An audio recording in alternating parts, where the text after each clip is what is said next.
consider it a qualification for you to go into the varsity, to get your tertiary education. So children try to be, if you're brainy and you don't have this, it's not so good. So if somebody who has got both an average, he stands a better chance of getting a placement in the varsity. So that's how we encourage our youth. So basically it's incorporated into the education system. Do you work in a particular acts? Sorry? Do you have an acts you work on? Like you have 4 acts. Disaster response, humanity and diplomacy. And we have overall subject of math at tourism. Do you have a specific? Not in school level, not in school level, but state level and nation level, yes. In school level is basically we impart the knowledge of what Red Cross actually is, and then we give them the first aid skills, and then we try to get them involved in a small level community service. Like these students, this is for some certain school like mine is still at the beginning level, but they are already coming to the international level where they do certain things, and I think they earn badges, because the badges they earn is based on what they have achieved as a Red Cross member. Are you independent or? Independent, the youth section? Schools? No, the youth section at we run it independently, but there's but whatever certain programs we do independently, but certain programs we call up Mr. Morgan, like first aid skills and all that. We get him to do it for us because we are not so qualified. So whereas he is, so he asks us to train. So that means he comes in at the state level, whereby certification is given. The certification comes under nation level. National level.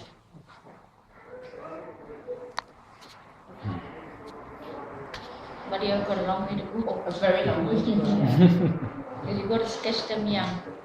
You want them get them. Your advice is to start from the smallest. Yes, primary school. So we can actually really once retain in them. the primary school, see, once they get affiliated to any sort of uniform bodies, they normally stay put until they are all throughout the school years. Okay, and then even when they go to the varsity, they still have the uniform bodies coming in, which is part of their co-curriculum. So that means when they come out of the university at the age of 25, they would have actually considered it as part of their life, and they will continue throughout adulthood. And especially when they get the affiliation, let's say they go abroad to study, so it's very much they can also get, connected with the Red Cross or the Red Crescent, wherever that they are going to. Okay. And how many members do you have? Youth members? In my school alone, I have roughly about 186. Only one school. That's just a school. That's one school. And under me there are about 9, myself the 8, and I have about 7 teachers under me. So we have a big body, and we are just starting. You have local groups? Come again? Local groups. This is one school in one district I'm talking about. So in my area alone, in a 5-mile radius, there are roughly about 6 to 10 schools. So you can assume the same number of students of who are Red Crescent in each one of the schools. Our schools are big. So you're normally talking about a secondary school with about 2,000 students. Okay. So you have primary, you have secondary, so the number of students are huge. So sometimes it's difficult to retain them, sometimes they're just joining for the sake of joining as part of the co-curriculum. Yeah. But naturally, it depends on the teachers and the school as well, how they cultivate, the interest in that and get them to participate more. So some drop out along the way, but some do. You have a big number, so Yes. even then you can retain. Yeah. Because The other thing is that they see is when they are adults, we also participate in all the activities in terms of, like, let's say you have festivals. Okay.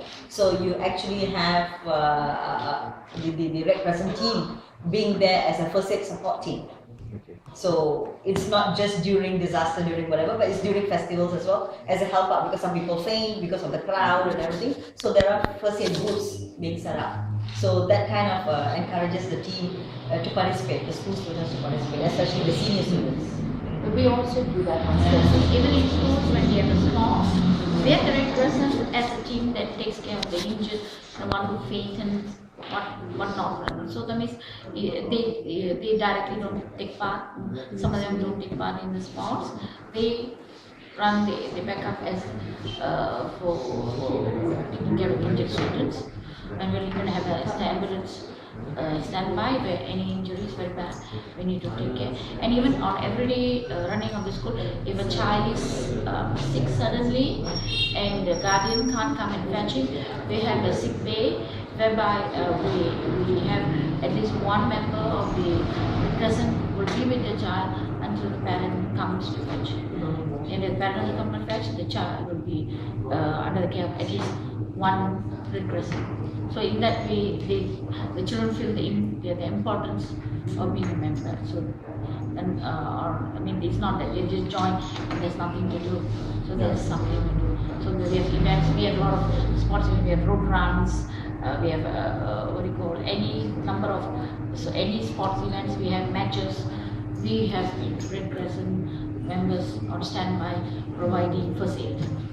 Do you have St. John's here? Yeah. This is the same thing. Similarly, we also have St. John's, so it's normally the two groups. But the schools that have Red Crescent, I don't know. No, In now certain we do schools, have. in certain schools like my school, we do not have St. John's, so it's Red Crescent. You are either a Red Crescent, but there are some schools that they have both. Yeah. You have both. Yeah, both. And can you beat both? No, No. it's either one. No. It's either Okay, one. only pick one. Either a Red Crescent, a Scout, a Cadet, Police Cadet, or a Soldier Cadet. So these are the four. So can you imagine about 1,005 students taking any one of this? And then we also have the defense, that's Wushu, Selambak, and Judo or Karate. So the students have to pick one. These are called uniform bodies. So they have, so most of the students will pick which How do you manage in terms of finance? Come again? Finances. Yeah. Now, if say for example, I'm on the 25th, I'm going to have a first aid program, first aid Mr. Multan is involved. So for that, the fees, I get what you call booking paper done to get the PIBG, Parents Teachers Association, to sort of top up the fee, and then we have the curriculum finance in the schools that is given by the government. So another paper that goes to cater for the food for the students.